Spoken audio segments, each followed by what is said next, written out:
어제 광주 국립 5.18 민주묘지에서 개최된 제45주년 5.18 민주화운동 기념식에서 이주호 대통령 권한대행은 기념사를 통해 올해 광주가 보여주었던 연대와 통합의 정신을 우리 모두의 삶 속에 끊임없이 되살려 대화와 타협으로 진정한 국민 통합의 길을 열어나가야 한다고 말씀하셨어요. 기념식을 마치고 같은 장소 민주의 문 앞에서 더불어민주당 이재명 대통령 후보는 5.18 광주 민주화 운동 정신을 헌법 전문에 수록하는 개헌을 제안했습니다.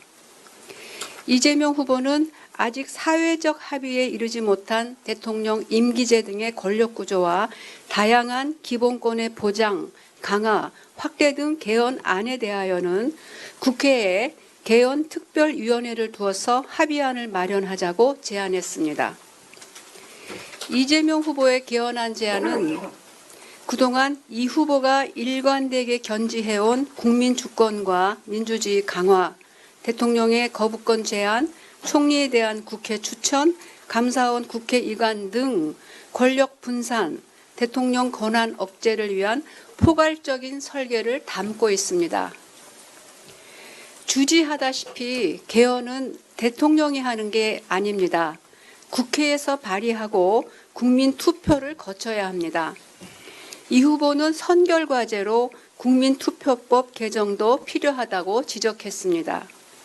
지금의 헌법은 1987년 전두환의 제5공화국 독재를 종식시키는 6월 민주항쟁이 있고 난 후에 대통령 직선제로 전환한 것으로 제6공화국 헌법이라고도 합니다.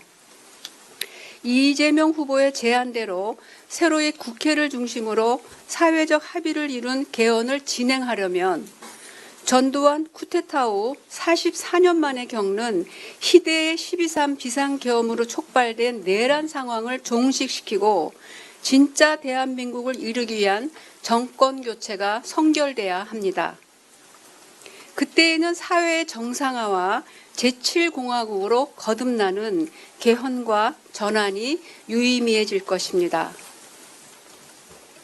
그때는 이재명 후보의 제안대로 국회에 특별위원회를 두어 각 정당은 물론 정치권을 넘어 시민사회의 다양한 논의들을 수렴하고 국민과 소통하며 국민적 합의를 이루는 절차적 과정이 매우 중요해집니다. 권력구조 개편에만 중점을 둔 정치권 내의 논란은 국민들에게 폭넓은 설득력이 떨어질 수 있다는 점을 유의해야 합니다. 제6공화국 헌법 이후 1990년대부터 새로이 국제사회와 국내에서 제기된 지속가능 발전, 기후위기 대응 등 새로운 이슈들도 차분하고 신중하게 다뤄져야 합니다. 이 점에서 이재명 대표의 진정어린 개헌안 제안에 대한 국민의힘 김문수 후보의 코멘트는 너무 정략적이고 현행 헌법과 법리에 매우 무지해서 상대방을 공격하는 데 중점을 둔 내용으로서 너무나 놀랍고 실망스럽습니다. 우선 연임제를 시비를 거는데요. 미국 트럼프 대통령의 사례를 보면 이해가 될 수 있습니다. 연임제에서는 트럼프 대통령은 한 번 대통령을 하고 그 다음에 나왔지만 떨어졌기 때문에 연임제에서는 다시 나올 수가 없습니다. 그러나 중임제에 따르면 한 번 대통령을 하고 떨어진 다음에 다시 나올 수가 있습니다. 그래서 트럼프 대통령이 이번에 당선된 겁니다. 이런 걸 보면은 연임제는 대통령에게 중임제보다 더 불리합니다.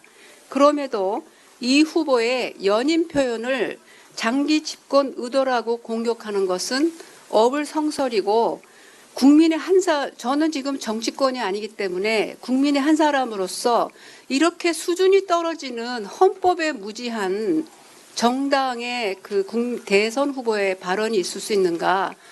이분들이 왜 그동안 이렇게 헌법을 짓밟았는지 좀 이해되는 측면도 있습니다. 더구나 현행 헌법 그 전두환 독재 이후에 그 대통령 직선제 개헌을 하면서 바로 그 취지 때문에 128조에 이렇게 규정하고 있습니다.